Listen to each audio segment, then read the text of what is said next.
हाँ जी, नमस्कार। अलंकार आपको अच्छी तरह से समझ में आ गए होंगे। हमारे सिलेबस में जो जो अलंकार थे सबका हम लोगों ने अध्ययन किया, बहुत अच्छे से अध्ययन किया है। नंबर 1, अतिशयोक्ति अलंकार।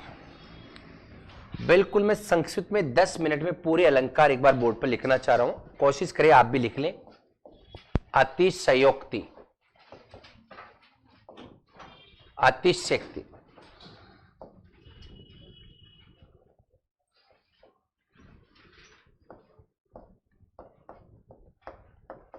कथन को बढ़ा चढ़ाकर, कथन को बढ़ा चढ़ाकर प्रस्तुत करना, कथन को बढ़ा चढ़ाकर प्रस्तुत करना,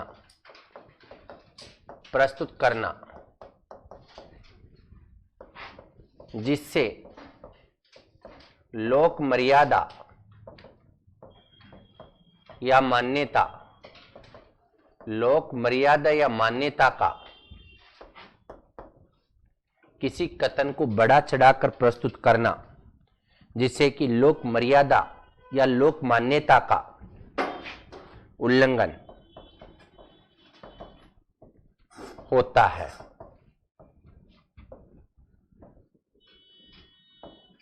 मतलब लोक मर्यादा या लोक मान्यता का उल्लंघन होना अपने आप में अतिशयोक्तिपूर्ण अलंकार है। तब उदाहरण लिखाई दिया आपको, तब शिव तीसर नेत्र उघारा, तीसर नेत्र उघारा, कामदेव, कामदेव भये भस्म जरी छारा। यह आपका अतिशयोक्ति अलंकार है। अपनहुति अलंकार। अपनहुति का शाब्दिक अर्थ छिपाना। पहचान क्या होगी? न और नहीं, न और नहीं आते हैं। क्या होगा इसमें? उपमेय का निषेध कर, निषेध कर, उपमान का आरोपण करना, आरोपण करना। मुख्य नहीं, मुख्य नहीं चंद्रमा है, ये अपनहुति अलंकार है।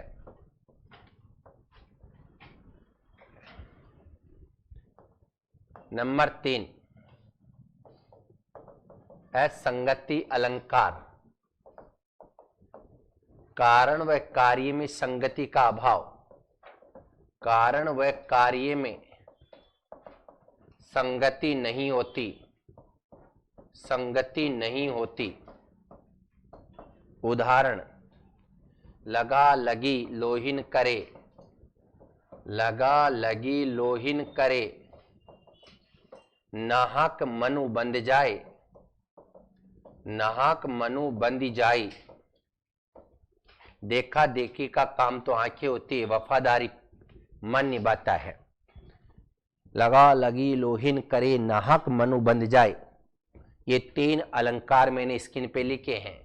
मुझे उम्मीद है तीनों को लेकर कोई भी असुविधा, तकलीफ, परेशानी और समझने में कोई असुविधा नहीं होनी चाहिए। टोटल हमारे सिलेबस में आई थिंक 11 पढ़ाए ना आपको, या 12? 11, 12 है। 12 अलंकार है, जिसमें से 3 अलंकार मैंने स्क्रीन पर लिख दिए हैं। अपनहुति अलंकार का मतलब होता छिपाना, इसकी पहचान होती है न और नहीं आता है।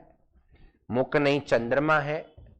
तीसरा अलंकार असंगति है, कारण और कार्य में संगति का भाव नहीं होता। लगा लगी लोहिन करे, नाहक मन बंध जाए। देखा देखी का काम आंखें करती है। वफादारी कौन निभाता है? मन। कौन सा अलंकार है? असंगति अलंकार, असंगति अलंकार, असंगति अलंकार। नंबर 4,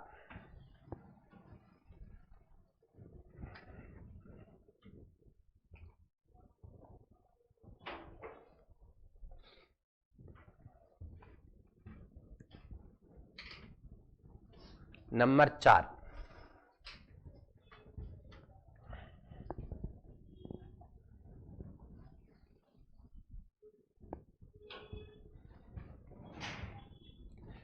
बताओ तीनों में कोई दिक्कत है? नहीं है। मैं पीछे लिखा चुका हूं। अब अभी भी इसमें अलग अलग पेनों का प्रयोग कर रहे हैं आप। विरोधाभास,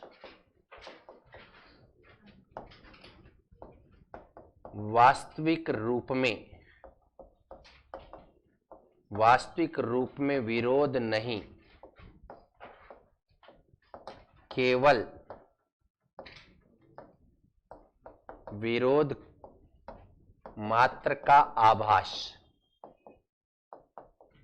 वास्तविक रूप में विरोध नहीं, केवल विरोध मात्र का आभास। केवल विरोध मात्र का आभास। घनानंद का प्रिय अलंकार। घनानंद का प्रिय अलंकार। पहचान, शब्दों के विलोम शब्द आते हैं। पहचान, पहचान शब्दों के विलोम शब्द आते हैं। विलोम शब्द आते हैं। पहचान शब्दों के विलोम शब्द आते हैं। विश्व में ये गोदावरी, गोदावरी अमृतन को फल देत। विश्व में ये गोदावरी अमृतन को फल देत। शब्दों के विलोम शब्द आते हैं। विश्व में ये गोदावरी अमृतन को फल देत। विश्व में ये गोदावरी अमृतन को फल देत। शब्दों के विलोम शब्द आते हैं। शब्दों के विलोम शब्द आते हैं। शब्दों के विलोम शब्द आते हैं। शब्दों के विलोम शब्द आते हैं। इसमें विश्व में ये गोदावरी, विष और क्या आ जाएगा? अमृत। विश्व में ये गोदावरी अमृतन को फल देत। विरोधाभास के बाद हम चर्चा करते हैं विभावना। विभावना, विभावना बिना कारण के ही, बिना कारण के ही कार्य व्यापार संपन्न होता है। संपन्न होता है। बिना कारण के ही कार्य व्यापार संपन्न होता है। पहचान में क्या आएगा? बिन, क्या आएगा? बिनु, क्या आएगा? बिना, क्या आएगा? बिन, बिनु और बिना आते हैं। उदाहरण, उदाहरण चले बिनु पादा, चले बिनु पादा बिना पैर के चल रहा है। सुने बिनु काना, बिना कान के सुन रहा है। सुने बिनु काना, बिना कान के सुन रहा है। बिना कान के ही सुन रहा है। कर विद कर्म, कर्म कर बिनु कर्म करे विधि नाना। कौन सा अलंकार है? विभावना। विभावना की पहचान क्या आएगी? बिन, बिना या बिनु आते हैं और बिना कारण के ही कार्य व्यापार क्या हो जाता है? संपन्न। बिना कारण के ही कार्य व्यापार संपन्न हो जाएगा। बिना कारण के ही कार्य व्यापार संपन्न हो जाता है। कौन सा अलंकार होगा? विभावना। कौन सा हो जाएगा? विभावना। विभावना बिना हेतु कारणम, बिना कारण के ही कार्य व्यापार संपन्न। विरोधाभास और विभावना अलंकार को लेकर अब किसी प्रकार की तकलीफ असुविधा नहीं होनी चाहिए। समझ में आ गए होंगे। चलिए नंबर 6। नंबर 6 संदेह अलंकार। नंबर 6 संदेह अलंकार। संदेह अलंकार। संदेह उपमेय में उपमान का, उपमान का संदेह अंत तक बना रहता है। अंत तक बना रहता है। बना रहता है। बना रहता है। पहचान या अथवा रहित, अथवा, अथवा की, किंदो, ये शब्द आएंगे। या, अथवा, की या किंदो शब्द आते हैं, या अथवा कि या किंदो शब्द आते हैं। उदाहरण, यह काया है या शेष उसी की छाया। कहाँ से ली गई है? साकेत। कब लिखी गई थी? 1931 की पंक्तियां हैं। किस किस में संदेह हो रहा है? काया या किस में हो रहा है? छाया। पहचान क्या होगी? या। संदेह अलंकार। संदेह अलंकार में क्या होता है? उपमेय में उपमान का संदेह अंत तक बना रहता है। ये काया है या शेष उसी की छाया, क्षण भर तो उसे कुछ समझ में ही नहीं आया। ये संदेह अलंकार का उदाहरण है। या, अथवा, कि और किंदो शब्द इसकी पहचान में आते हैं। भ्रांतिमान, एक कदम आगे किसके? संदेह के। उपमेय में उपमान की भ्रांति, उपमेय में उपमान की भ्रांति होने तथा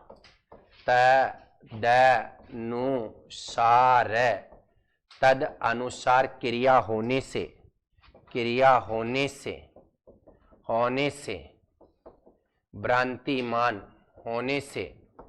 भ्रांतिमान अलंकार होता है। भ्रांति निश्चित होती है। भ्रांति संदेहास्पद। भ्रांति संदेहास्पद न होकर निश्चयात्मक होती है। भ्रांति संदेहास्पद न होकर निश्चयात्मक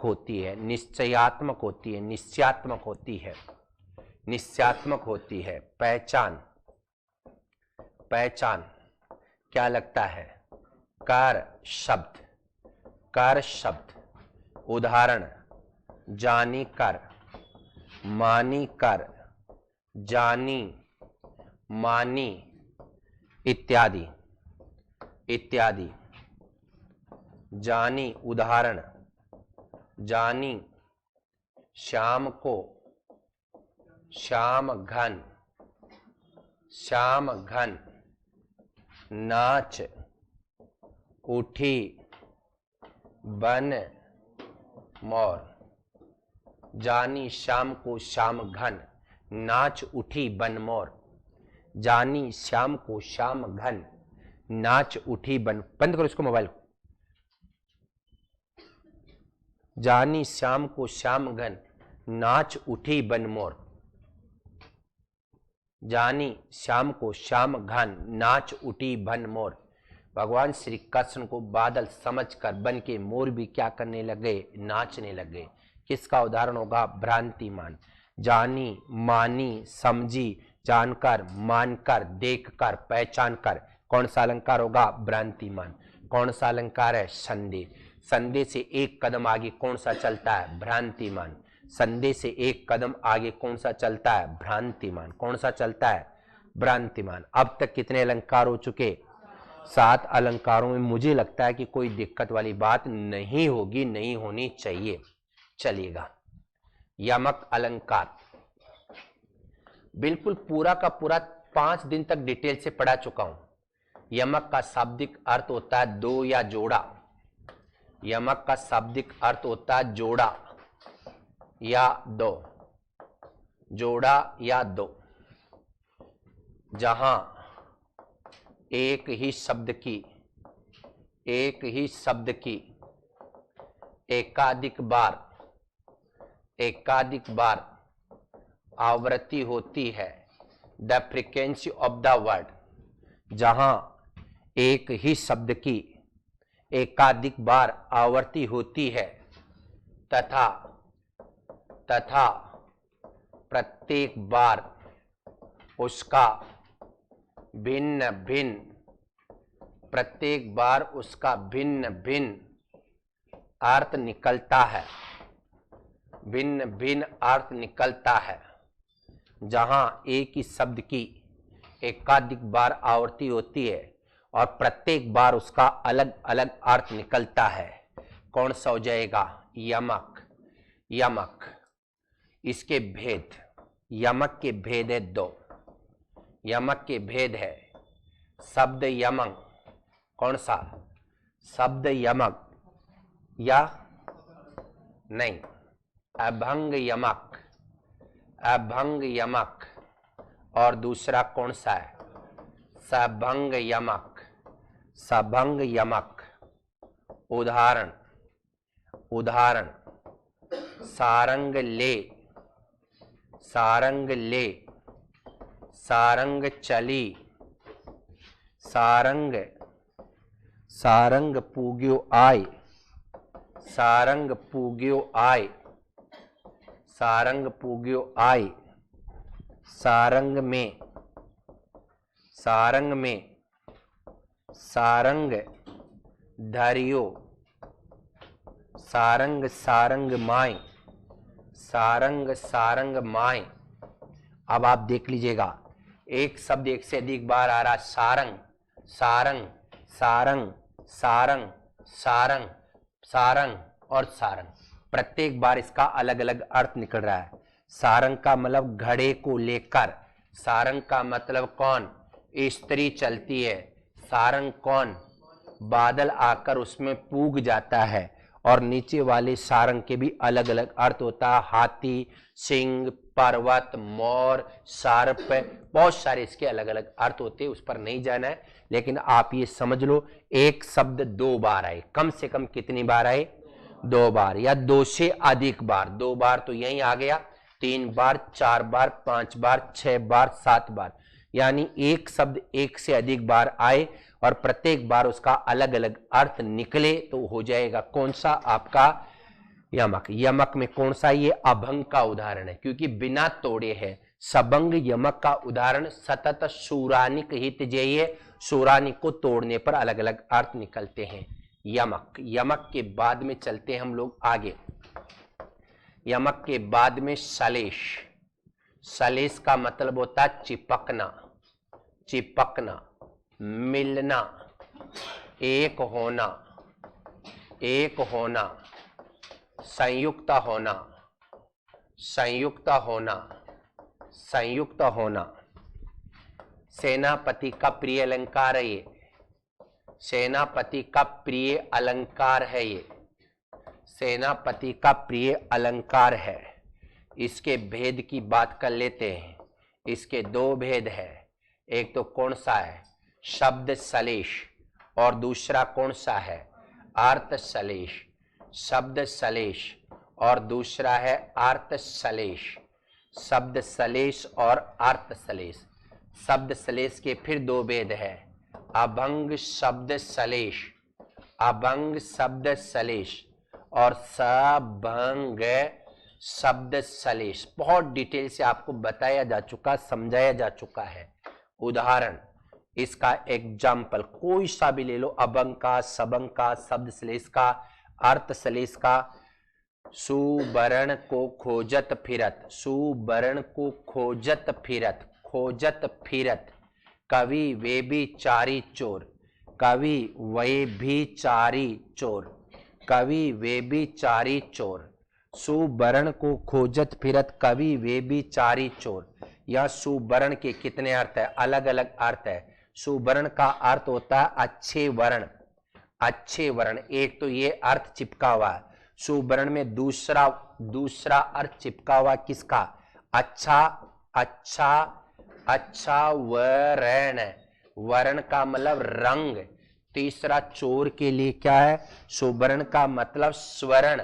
क्या है?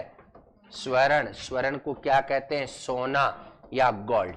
एक ही शब्द के एक से अधिक भिन्न भिन्न अर्थ चिपके हुए होंगे तो कौन सा अलंकार होगा? सलेश। और सलेश में किसका उदाहरण है ये? अभंग शब्द सलेश का है। किसका ये? अभंग शब्द सलेश का उदाहरण है ये। अभंग, अभंग शब्द सलेश का उदाहरण है ये। शब्द सलेश का एग्जाम्पल है ये। सलेश का मतलब होता है चिपकना। एक ही शब्द के एक से अधिक अलग अलग अर्थ बैक टू बैक क्या रहते हैं? चिपके रहते हैं। मिले रहते, वहां कौन सा अलंकार होगा? सलेश। सेनापति का प्रिय अलंकार है। दो भेद है, शब्द सलेश, अर्थ सलेश। शब्द सलेश के दो भेद है, अर्थ सलेश के कितने भेद है? दो भेद है। उदाहरण बता दिया, सुवर्ण को खोजत फिरत कवि वे भी चारी चोर। सुवर्ण का अर्थ क्या होता है? पहला बताइए, कवि के लिए अच्छे वर्ण, सुवर्ण बेबिचारी के लिए अच्छा वर्ण रंग, और तीसरा सुवर्ण चोर के लिए क्या हो जाएगा? स्वर्ण, गोल्ड या सोना। ये था आपका कौन सा अलंकार? सलेश। सलेश के बाद में मैं आपको ले चलता हूं उपमा अलंकार। उपमा का मतलब होता है समानता, उपमा का मतलब होता है तुलना, समानता या तुलना। समानता या तुलना, दो विजातीय व्यक्ति वस्तु स्थान, दो विजातीय व्यक्ति वस्तु स्थानों में तुलना या समानता करना कौन सा अलंकार होगा? उपमा अलंकार। उपमा अलंकार। जैसे उदाहरण मुख चंद्रमा के समान है। इसका मतलब मुख की तुलना, समानता किससे बताई गई है? चंद्रमा से। इसके कितने अंग होते हैं? उपमा के अंग 4 होते हैं। नंबर 1, उपमेय जिस व्यक्ति की तुलना की जाती है, जिस व्यक्ति ऑब्लिक वस्तु की तुलना की जाती है। जैसे मुख चंद्रमा के समान सुंदर है, तो मुख क्या हो जाएगा? उपमेय। दूसरा क्या है? उपमान। ये आपको बता दिया गया, उपमेय हमेशा प्रस्तुत होता है। क्या होता है? प्रस्तुत होता है, सामने होता है। उपमान जिस प्रसिद्ध व्यक्ति या वस्तु से क्या की जाती है? तुलना की जाती है। क्या हो जाएगा? चंद्रमा।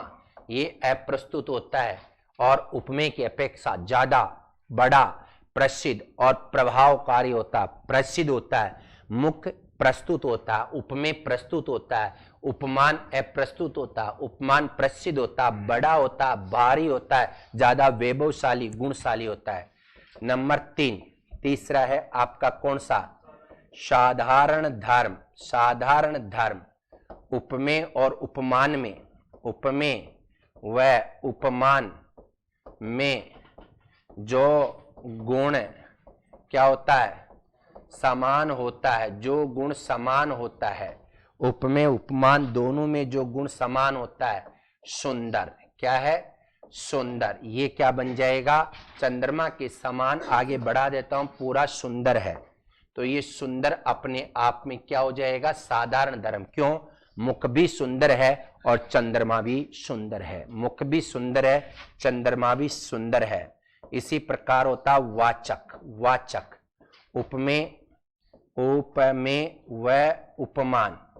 उपमेय व उपमान में समानता सूचक शब्द कौन से होंगे? जो इसमें क्या हो जाएगा? समान। क्या हो जाएगा? समान। तो ये है आपका उपमा। उपमा के कितने अंग है? 4। पहला कौन सा? उपमेय। दूसरा कौन सा? उपमान। तीसरा कौन सा? साधारण धर्म। चौथा कौन सा? वाचक। ये मुख क्या होगा? उपमेय। चंद्रमा क्या होगा? उपमान। समान क्या होगा? वाचक।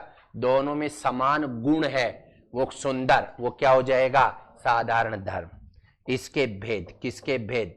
उपमा के भेद। इसके भेद की बात करते हैं। भेद कितने? 3। पहला कौन सा है? पूर्णो उपमा। पूर्णो उपमा में क्या होने चाहिए? चारों अंग होने चाहिए। चारों अंग का मतलब देखो, ये उदाहरण पूर्णो उपमा का ही है। चारों अंग। नंबर 2 कौन सा है? लुप्तो उपमा। लुप्तो उपमा में से क्या होगा? चारों में से एक या दो का लोप, एक या दो अंगों का लोप। इसको बना सकता हूं, देखो मुख चंद्रमा है, मुख चंद्रमा है, तो क्या बन जाएगा? लुप्तोपमा। समान और सुंदर का क्या कर देंगे? लोप। और तीसरा है कौन सा? मालोपमा। मालो उपमा में क्या होता है बोलो?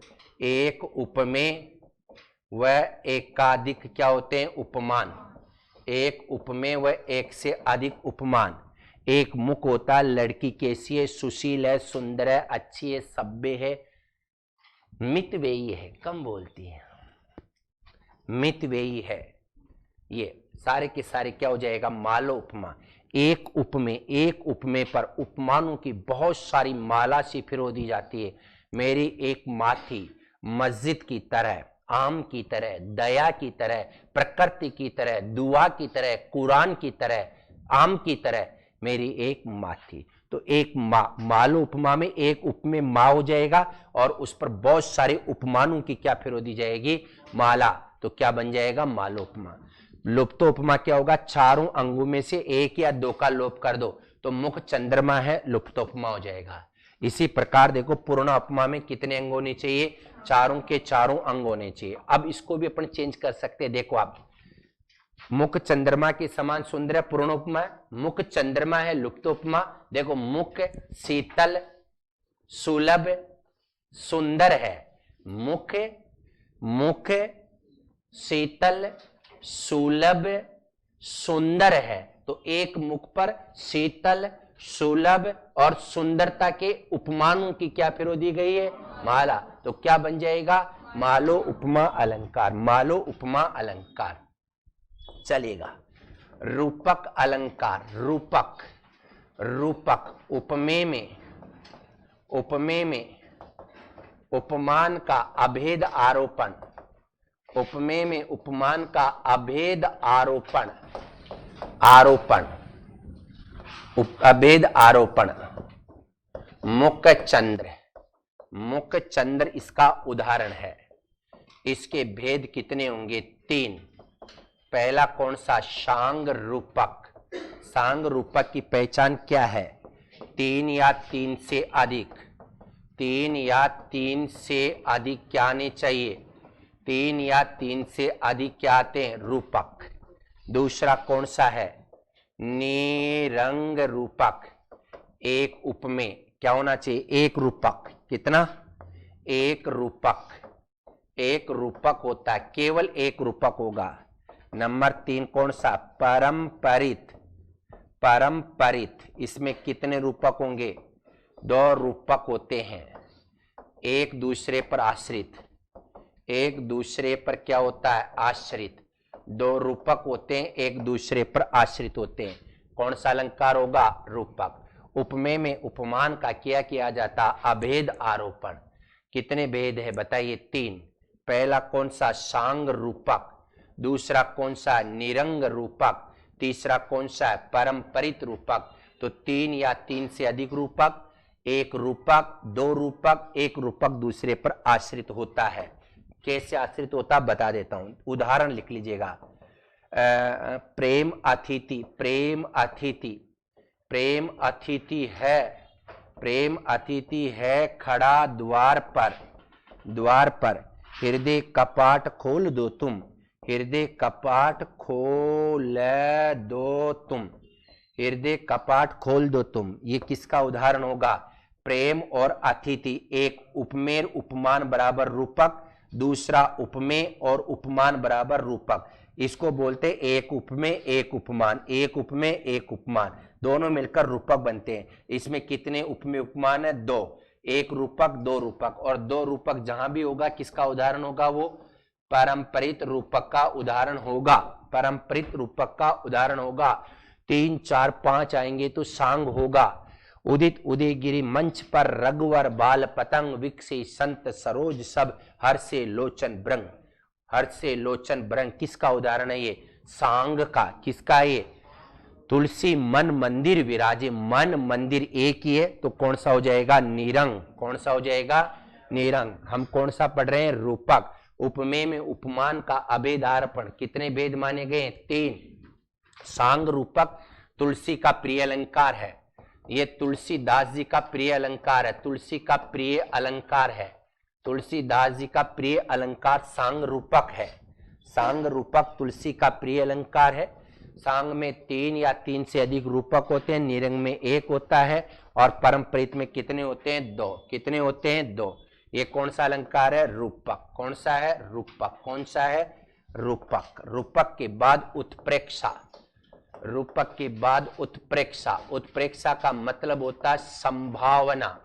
संभावना किसमें? संभावना उपमेय में। उपमेय में उपमान की, उपमान की क्या व्यक्त की जाती है? संभावना व्यक्त की जाती है, व्यक्त की जाती है।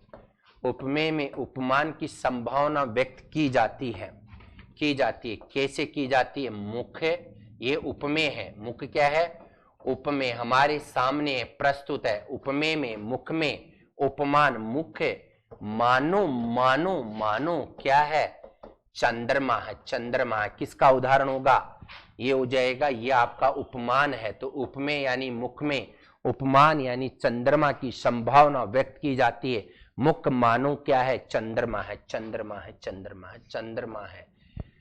पहचान क्या होगी? पहचान इसकी होगी मनु, मानो, मनु, मानो, मनहु, मानहु, मानहु, जनु, जानो, जनहु, जानहु। ये सब इसकी पहचान है।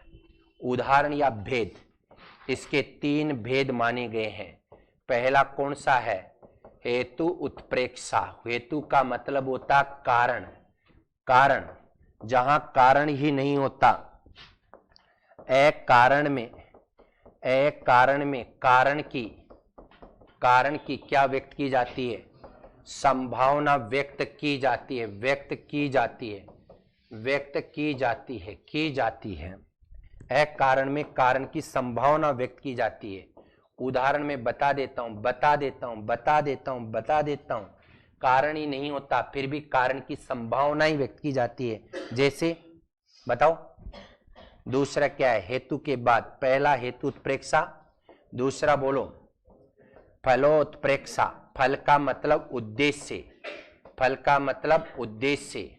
फल का मतलब क्या होता है? उद्देश्य। जहां उद्देश्य ही नहीं होता, उद्देश्य ही नहीं होता, फिर भी उद्देश्य की क्या संभावना व्यक्त की जाती है। तीसरा है वस्तु उत्प्रेक्षा। वस्तु उत्प्रेक्षा। वस्तु का मतलब क्या होगा? प्रसंग। वस्तु का मतलब क्या हो जाएगा? प्रसंग। वस्तु का मतलब हो जाएगा प्रसंग या कथा। प्रसंग या कथा। जहां प्रसंग ही नहीं होता, फिर भी क्या मान लिया जाता है? फिर भी प्रसंग की संभावना व्यक्त की जाती है। उदाहरण दे रहा हूं। उदाहरण, बढ़त ताड़ को वृक्ष, यह मानो चुमन को आकाश। ताड़ का वृक्ष के बढ़ने का उद्देश्य आसमान को छूना नहीं है, फिर भी ऐसा उद्देश्य मान लिया गया है। बोले सियावर रामचंद्र भगवान की जय। 5 दिन से जो अलंकार चल रहे थे वो समाप्त हो चुके हैं।